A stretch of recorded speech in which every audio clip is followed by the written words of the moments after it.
కోర్టులో ఎంప్లాయీస్లో కానీ ఇండోసోల్ ఎంప్లాయీస్లో కానీ మన లోకల్ వాళ్ళు 5 to 10% కూడా లేరని చెప్పి నేను ఫస్ట్ నుంచి కొట్టుకుంటా ఉన్నా. వాళ్ళు మన మాట పెడచూని పెట్టుకొని పరిస్థితుంది.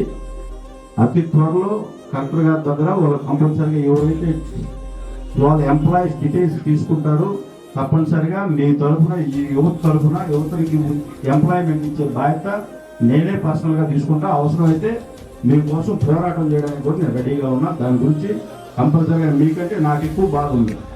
నేను నా కోసం నన్ను యువ ఎమ్మెల్యేగా ఈ ప్రాంత ప్రజలు ఎందుకున్నారంటే యువత ఒక కమిట్మెంట్తో నా కోసం పనిచేశారు.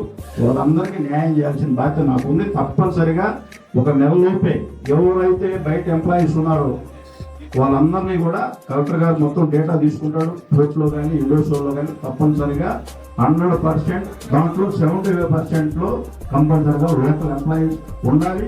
ఎవరైతే భూములు కోల్పోయిన కుటుంబం రైతు పిల్లలు ఉన్నారో వాళ్ళ కంపల్సరిగా ఉద్యోగం ఇప్పించే బాధ్యత నేను పర్సనల్గా తీసుకుంటానని చెప్పి మీ అందరికీ కూడా ప్రతి సందర్భంలో చేసి చూపిస్తానని కూడా మీకు హామీ కూడా ఇస్తా ఉన్నా.